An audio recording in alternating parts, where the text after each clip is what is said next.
Thank you for viewing the 2020 Our Lady of the Sacred Heart Cemetery Walk video. I'm Kathy Jack, current president of the Grove City Area Historical Society and Museum. The beginning portion of my introduction at the cemetery walk was not recorded, so I want to take a moment to thank my co-narrator, Jane Cleary, who is the Society's library manager and also genealogist researcher. And thanks to all who helped with the walk. We had approximately 70 people who attended, and the weather also cooperated, even providing us with a rainbow. I do apologize for my choppy narrative in the first half of the walk. We had a microphone cord malfunction, which was replaced with a new cord for the second half that Jane narrated. Just a little history of Our Lady of the Sacred Heart Cemetery. It was established in 1907 and is also known as the Catholic Cemetery, the Beloved Disciple Cemetery, and Gill Road Cemetery. The land for the cemetery was donated by William and Rose Zaccardi. Their great-grandson, Joe Leone, and his wife, Mona, attended the walk. There are 284 people interred here. One unique feature on many of the tombstones is the ceramic portraits. These portraits were patented in 1854 by two French photographers, Berlot and Catin. They were most prevalent in Eastern and Southern Europe and in Latin America, and were popular because they were affordable in comparison to the wealthy who could afford busts or other sculptures on their graves. In 1893, a company in Oak Park, Illinois, brought the process to the United States. By 1929, these tombstone portraits could be purchased at Montgomery Ward for prices ranging from $6.50 to $13.50. Today, these tombstone portraits can be purchased for around $100. Enjoy the walk. So as we begin our walk, please be careful. The ground is fairly level in this cemetery, but the tombstones are very old and some are sinking and crumbling, may have occurred, and I don't want anybody to stumble. Okay, we're ready to move to our first person.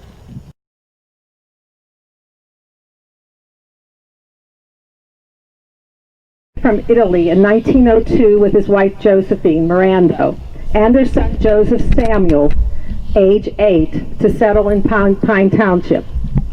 Sam died in a mining accident at the age of 48, leaving his wife and Joseph, then 18, to care for Joseph's 8 siblings, the youngest 9 months old.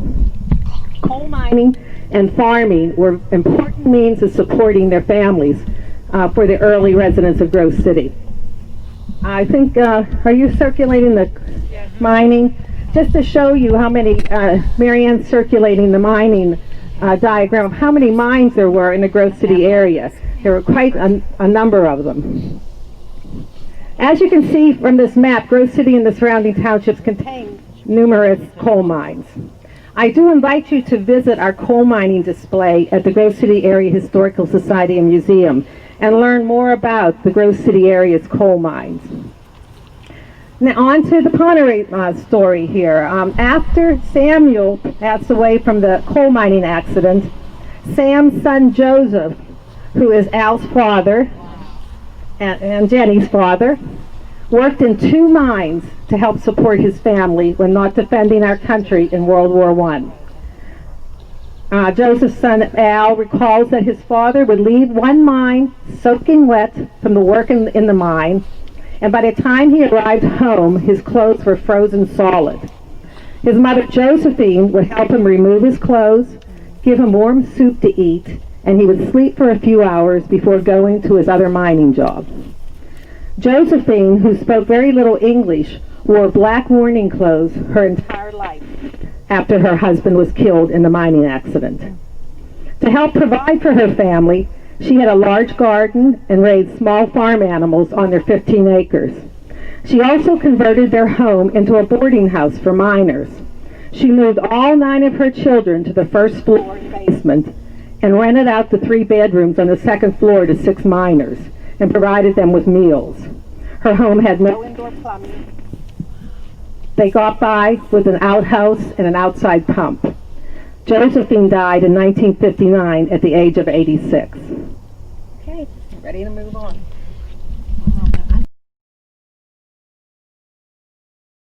in Abruzzi region of Italy.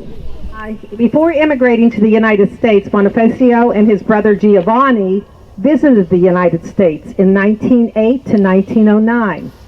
Then in 1911, after 5 days at sea, they arrived again together in New York City.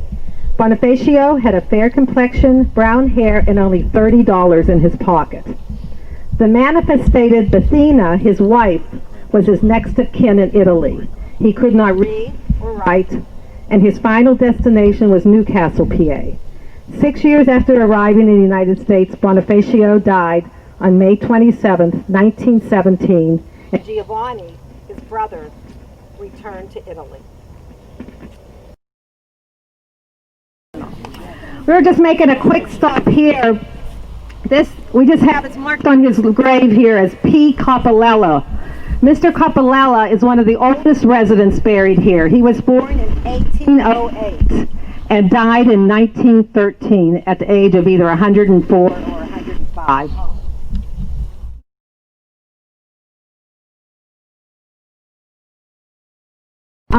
But this is Anthony Coppolella. What's that? He was born in Casa Lucia, Italy, and came to America via Ellis Island in New York City at the age of 18. According to his granddaughter, Marcia Coppolella Andrews, which is, where's Marcia? Marcia, where's your hand? There she is. He fought in World War I and worked in the coal mines. He was married to Mary B. Zaccardi, daughter of Rose and William Zaccardi. Only her birth date is not noted here. We believe she remarried after Anthony's death and is buried in Crestview Cemetery. Is that right? She never remarried. No. Oh, she didn't? She's a Christian. Okay. And she lived to be 96. Anthony died in 1950 at the age of 57 from black lung and heart disease. Black lung is a coal miner's disease caused by inhaling coal dust, transforming the lungs from a pinkish color to black.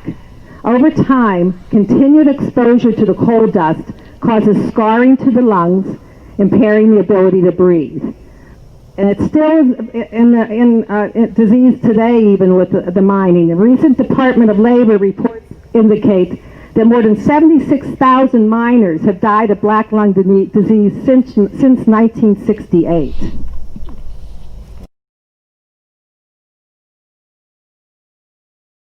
This is the West family. Angeline Curcio West was born in Italy in 1870. Her husband Ralph, they called him Joe West, was a coal miner also born in Italy in 1867. They had 3 sons, John, who worked at the Bessemer as a chipper, Ralph Jr., who worked there as a machinist, and Santo, who was a miner. Angeline died in 1928 of chronic nephritis, which is kidney disease, at the age of 56. Ralph died in 1946 of acute bronchitis at the age of 78.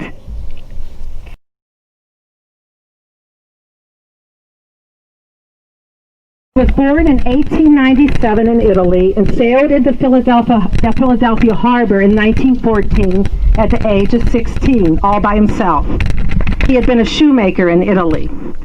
In Philadelphia, he married Candida Giatta in 1918, and they moved to Grove City. He registered for the draft in September 1918, indicating that he was a machinist at the Bessemer. He died 2 months later of the flu. John Coppolello, this is John Coppolello on the other side here. He was born in Italy in 1885, immigrated at the age of 20. He was single and lived in a boarding house in Springfield Township in 1910 and worked as a miner, probably at either number 5 or number 2 mines. He married 8 years later and became a machinist, but died of the Spanish flu in 1918 at the age of 34.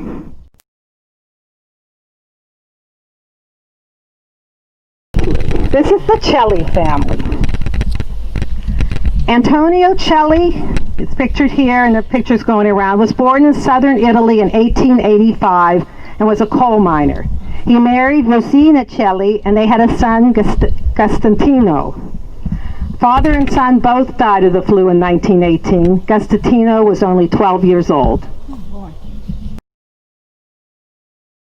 And then we'll just move right back here. The mother's back here. This is Rosina Celli.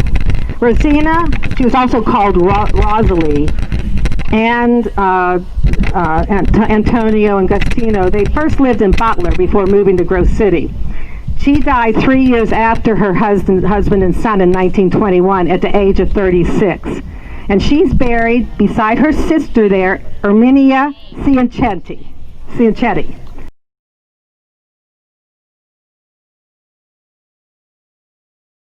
Erminia Ciancetti was born in 1879 in Rome, Italy. There she married Marco Ciancetti, and they had a son, John, before Marco immigrated to America in 1905. In 1924, Erminia lived with Marco on Riverside, and he was a machinist with the diesel engines. Ermina died in 1928 at the age of 49, buried beside her sister here. Her husband died later in Meadville Hospital, and son John was a machinist, just like his father. Here we have Domenica Di Cosimo. He was born in 1885. It was speculated that Domenico came to the United States from Naples in 1901. He was of medium build with gray eyes, according to his draft registration. Domenico was a minor and was married to Julia Gianni, and they had one child, Rodina. He died of a mine accident in 1928. The death certificate states that he had a skull fracture and crushed thoracic cavity due to being caught in a fall of stone at Sharon Coal and Limestone Company mine.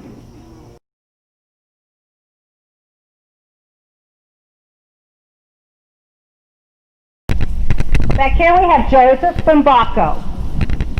Yes, and we do have family here. We have Sue and Dolly, and who else is here? Lisa, Dan. Thank you for coming. They were a big help. Like I said, if we wouldn't have had them to... Joseph was born in Italy in 1900 and immigrated to the United States at the age of 14 to join his father, Giuseppe, who had recently immigrated from Italy. Testing. Joseph's father, Giuseppe, was believed to be murdered by the Black Hand. The Black Hand was a branch of the Italian mafia that targeted the local coal miners, using extortion and blackmail to rob them of portions of their earnings. And from what Sue said, the family didn't talk much about it. You didn't want to talk about the Black Hand. You know, you didn't want to get targeted. So Joseph and his wife Rose Marie had 7 children. Rose, who was from Farrell, died in 1957. Joseph's daughter-in-law, Sue Bambacco, describes him as the kindest, most non-judgmental person she had known. He worked at the Bessemer and also in his house, where he had a shoe repair shop and a small general store that only sold milk, bread, pop, and penny candy. After Sue and Joseph's son John married, Joseph lived with them. He was a very trusting man. Sue recalled one time her husband John heard voices downstairs and found Joseph with a stranger who was having car trouble and had knocked on their front door and was sitting at the table with them drinking coffee. Joseph died in 1981 at the age of 81. John, his youngest son, who many of you may have known, followed in his father's footsteps by continuing the shoe repair business and working at the Bessemer.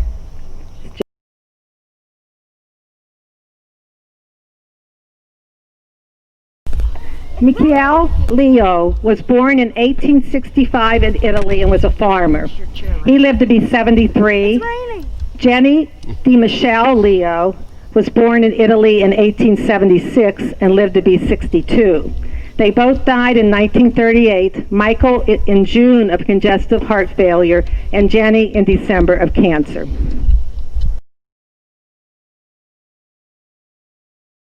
18 Andrew immigrated from Italy and was a coal miner at the number 5 mines in Springfield Township, and also operated a boarding house according to the 1910 census.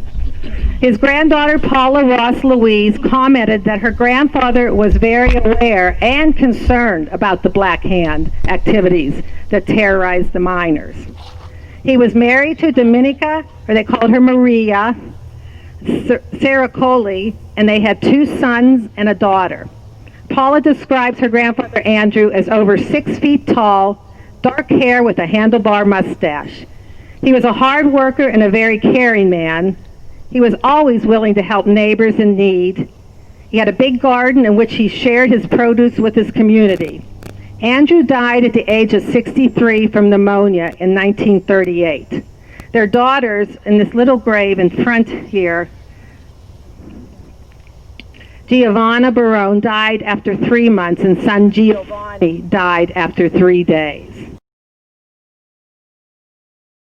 Right beside Andrew Barone is Christine Guino Falcone.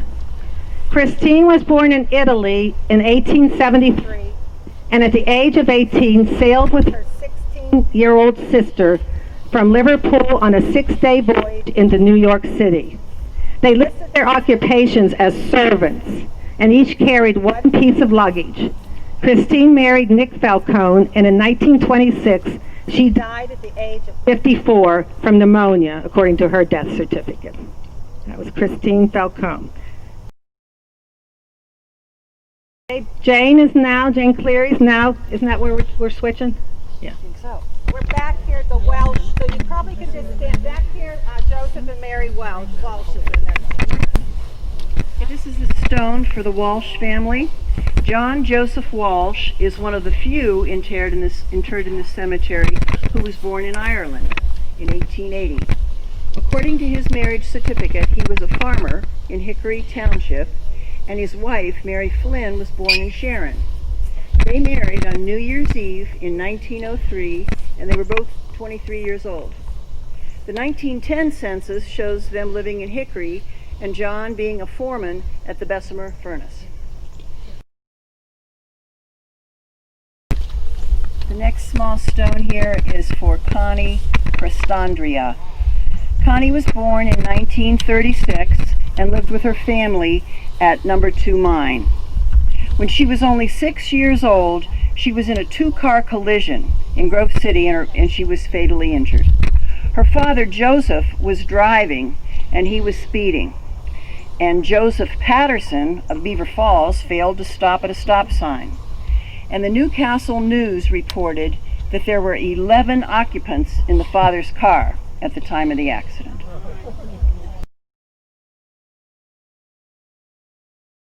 Oh, okay. Salvatore Costanza, his stone is right here amidst these other large stones. Salvatore was born in Italy in 1883, and he came to America at the age of 19. In 1907, he applied for citizenship, and he was working as a miner in Pittston, PA. The 1910 census listed him as married 4 years to Maria, who kept a boarding house in Springfield Township. His younger brother, Gaetano, was also living at the boarding house, and both Gaetano and Salvatore were miners. In 1918, we find him back in Pittston with his family, according to his draft registration. He was of medium build and had blue eyes.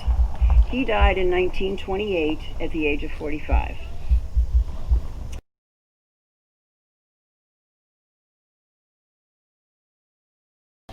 Luigi Tallata was born in 1885 in Calabria, Italy. He emigrated to the U.S. and married Teresina Alessandro, also from Italy, in 1908 in Grove City. Luigi was 18 and Teresina was 12.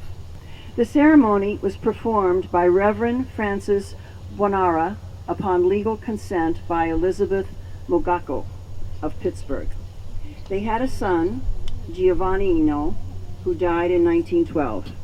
Luigi died on November 2nd, 1918, of the Spanish flu. He was 33 years old.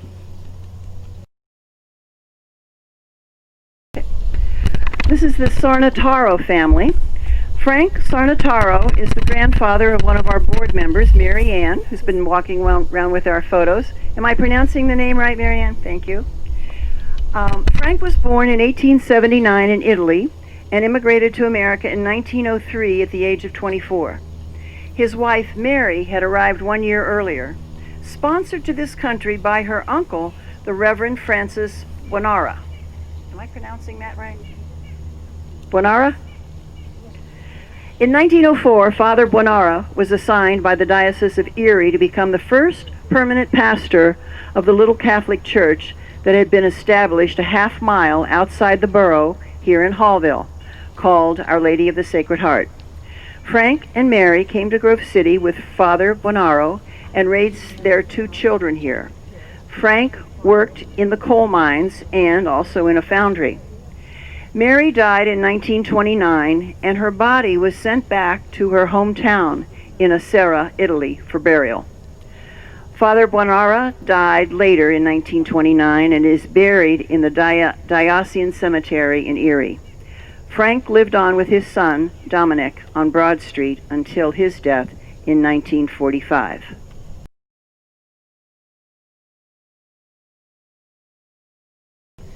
Then right behind me is the De Gregory family, Ruth and the father Dominic. Dominic was born in Italy. He and his wife Ruth immigrated to the U.S. in 1907. According to the 1920 census, Dominic was a machinist in an engine shop, and they had 3 children. Dominic was also a bricklayer, and he helped to build the beloved Disciple Church that was located on Broad Street and is still standing today. When Dominic died in 1929, Ruth was left to raise 7 children during the Depression. According to Ruth's granddaughter, Ruth Ann Klingensmith, is she here today? Oh, okay. And you're also a granddaughter? Thank you. So Ruth Ann whose mother was Ruth's daughter Flora. Her grandmother Ruth struggled, but was always welcoming, quiet, and a fabulous cook. Ruth Ann also recalls hearing that when her father met Ruth, who was soon to become his mother-in-law, he was very taken with her and her wonderful food, and he called her mother after the first meeting. Mike De Gregory, the youngest brother of Dominic, was also a machinist, and he died of the flu in November of 1918.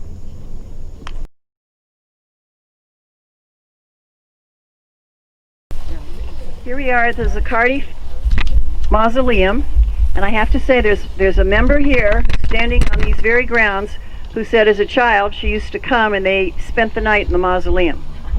I'm not going to tell you who it was. Maybe more than one of you did that, I don't know.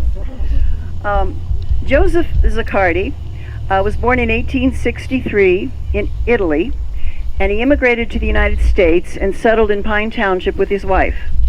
In the 1900 census records, Joseph was listed as living with his parents, 2 children, and 5 brothers who were all coal miners. He was divorced from his first wife in 1909, and that same year married Raffaella Marchese, who was also born in Italy and known as Rachel. J.E. Callahan performed the ceremony.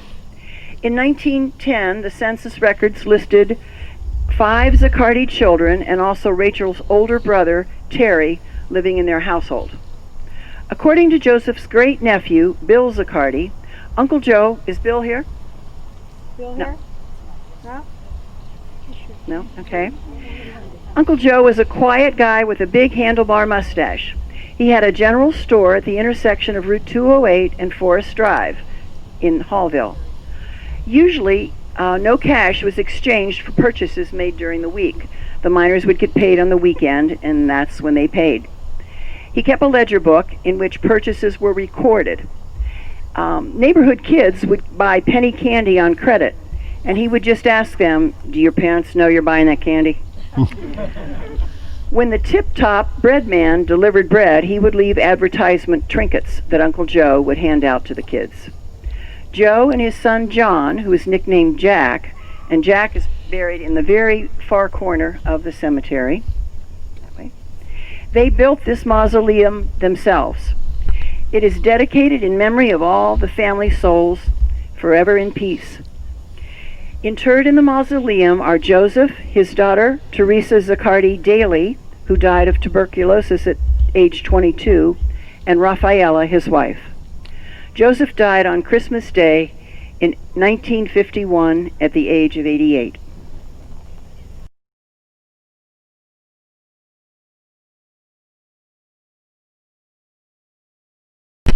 This is the gravestone of Bruno Cangini.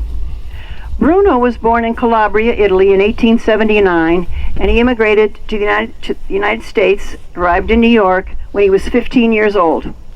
2 years later, he married Genovefa Wager, who was an Austrian woman. They lived at that time in Wyoming, where he was also a miner. They had 3 sons who were born in Wyoming, and then they moved back to Italy for a short time.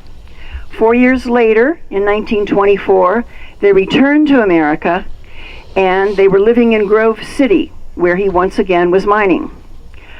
On January 1st, New Year's Day, he was attacked, stabbed, and he died. By the end of the month, Frank Pentello was convicted of the killing and sentenced to life in prison, according to the Pittsburgh Press. So we don't know, but we think it was the Black Hand again. You're saying yes? Do you know that? No, I'm thinking that. Yeah.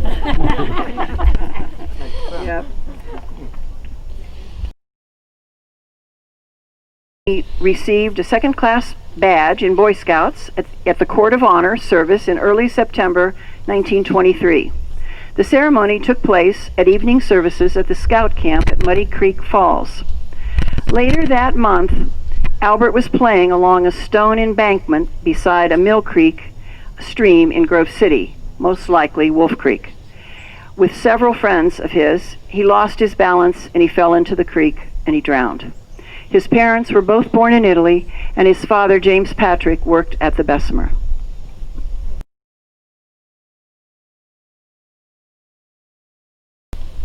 Where Kathy's standing is the grave of Josephine de Michel. Josephine Gasper was born in 1913 in Pennsylvania. In 1933, at the age of 20, she gave birth as a single mother to a child who the infant was born stillborn. The father, Angelo de Michel, was 25 years old, and the death certificate said he was the acting undertaker, and he took the infant's body for burial to the county home cemetery, which Kathy says is in Mercer, according to the death certificate. In the 1940 census, the couple is listed as married with 2 children, 8-year-old Lee Guy and 5-year-old Josephine.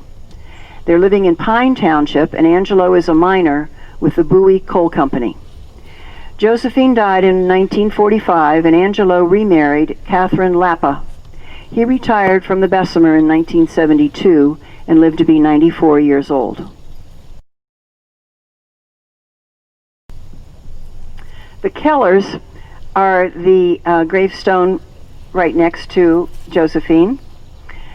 Walter Keller, also known as William, was born in Switzerland, and his wife Veronica was born in Germany. They both immigrated to the U.S. in 1890 when he was 21 and she was 29. Walter had a dairy farm in Hallville, and he also collected garbage.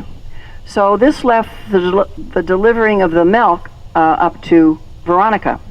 And so early in the morning and late in the evenings, she would be seen walking down the road carrying a milk can in one hand and a lantern in the other. She used a quart can to dip the milk into the customer's container. Veronica was also a midwife, and she performed the duty often in the Hallville area. She was busy later. Party? She delivered me. Did she really? It occurred to me that maybe she delivered more than one person. Yeah, she did. What else can you tell us about her? No, I just remember her milk and the next, But, Quite a woman. yep, Walking around in the dark and Yep. delivering the babies. she delivered 7 of us. There were 7 in our family. Wow. She delivered all 7. That's all 7 were delivered by her. Yeah, that's what my mother said. That's what her mom said. That's amazing. That story is repeated in one of the books that we sell at the Historical Society, Wolf Creek Legacy. Later in their lives, the Kellers took a trip back to Europe, and a ship's manifest shows that they returned from Le Havre, France, to Grove City in April of 1920. Don't know how long they were there, but.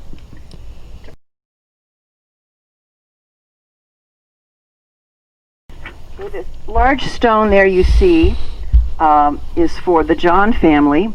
Giovanni John, which in Italian would be Giovanni, emigrated to the U.S. from Rome, Italy in 1906 at the age of 26.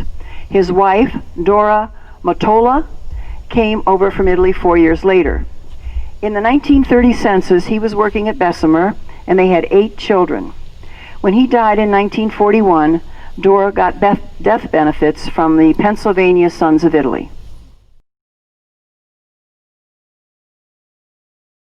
Of the Patuch family. Eugenius Patuch was one of the few buried here from Poland, and his parents were also from Poland. He was born in 1911, and he died in 1918 at the age of 7 from the Spanish flu. As I said, these are several of the Patuch gravestones, but we have not been able to find where Eugenius is buried here. You'll see around the edge there are some stones that are indecipherable leaning up against the trees. I don't know if you're aware, but there were volunteers that went through the county of Mercer transcribing all of these gravestones, and that collection is available at the Historical Society. So if you're looking for, maybe you're not sure where family are buried in, but you're pretty sure it's this county, you can come and we can help find out what cemetery they're in.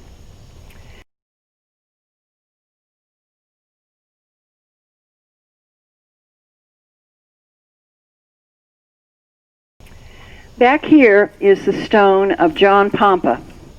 John Pompa was born in Italy in 1885, and he came to America in 1902 at age 17. In the 1920 census records, John was married to Teresa, and they had 6 children, and his mother was also living with them in number 5 mine in Springfield Township. Teresa died 2 years later. John was a store salesman, and he had a grocery that served number 2 and number 5 mines. On September 14th, 1924, he was stabbed to death on the public highway between the mines, according to newspaper reports. He was walking with one of the miners who was secretly a member of the Black Hand, as we previously mentioned, the coal mining mafia, and the companion was playing an accordion as they walked along the road. And that was a signal to the Black Hand that their victim was on their way. It was also to protect the miner from being mistaken for Pompa in the darkness. And this was supposedly a trick brought to America from immigrant miners, according to John's son, Nick.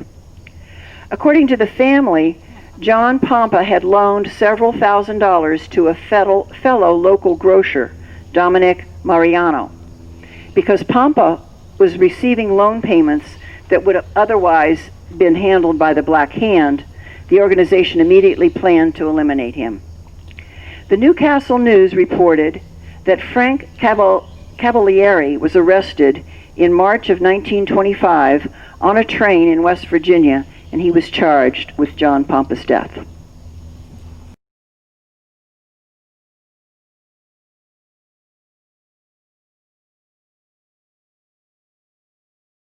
Bonanni emigrated from Italy and landed at Ellis Island in 1905 at the age of 23. He married Antonia Coppola in 1910, and she bore all of his children. After she passed away, he married Assunta Valentine. She's pictured in one of the photos you see with the wonderful Italian dinner. That was a family gathering in 1955. Joe had a dairy farm in Hallville. The farm pastures were located where the Little League fields are today. He also mined in mines that were located on his property. According to his grandson, Albert Bonanni, Are the Bananis here? No, but I'm the cousin then. Okay. Thank you. According to his grandson Albert, his grandfather Joseph had a good sense of humor and would always tease his grandchildren. He made whistles for them out of black plumbing pipe, and he would help them pick apples from his apple trees and peel them for his grandchildren. Joseph lived to be 80 years old, and he died in 1962.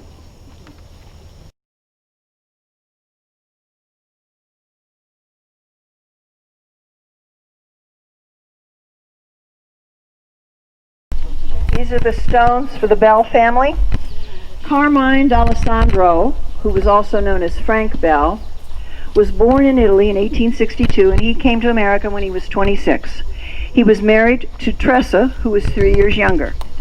Frank was a coal miner. In the 1910 census report, they had 5 children and 7 boarders in their home.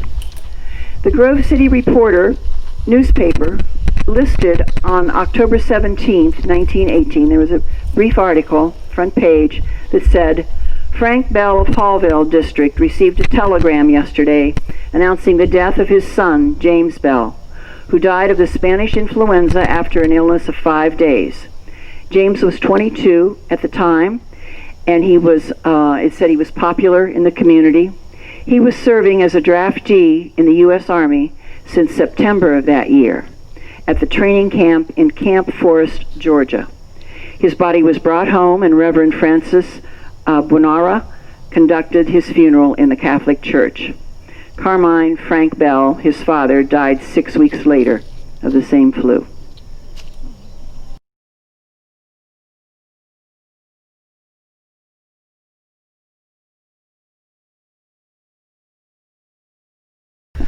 And our last stone is right here. This is the Marguglio family.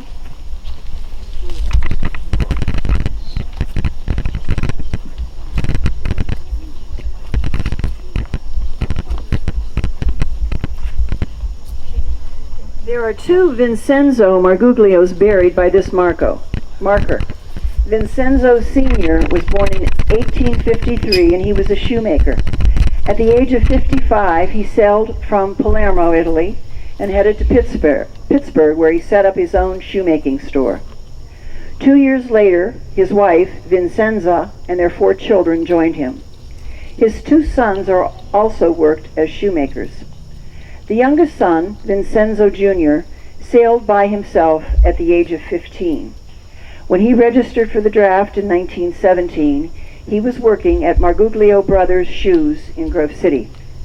Vincenzo Sr. died in 1916, and Vincenzo Jr. died 2 years later in 1918. His sister Mary Josephine Marguglio Prinzi, who was married to Carl Prinzi, died on the Sabbath, September 2nd, 1918, at the Grove City Hospital from the flu.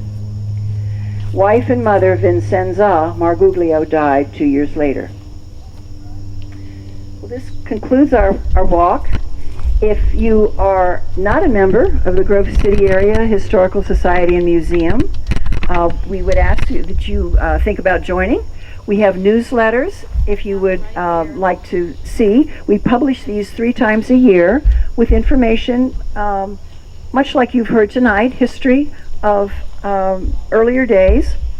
Our museum is open mid-April through mid-December on Tuesdays through Saturday, noon until 3 o'clock. And there is no charge to come to the museum. So we hope you'll stop in if you haven't been there. It was an old hotel, the Travelers Hotel, before we got our hands on it. And it's quite a nice building if you've not been there before. Where is it located? And where's it located? Good question. It's on College Avenue, right behind where Noni's used to be. I think the address is 111 College Avenue. And there's parking right across the street, the parking lot by the municipal building and the library. So we welcome you. Thank you all so much. We appreciate your coming. Yes? When did they close the cemetery? When did they close the cemetery? That's a good question. Kathy, do you remember what our latest grave was? It was a 2012 over here. 2012? I thought, yeah, so when we saw that, I thought maybe it's not closed, because there's space in the back. Does anyone know the answer to that question? Yeah, 2018, we did find one from then. So I guess could be receiving.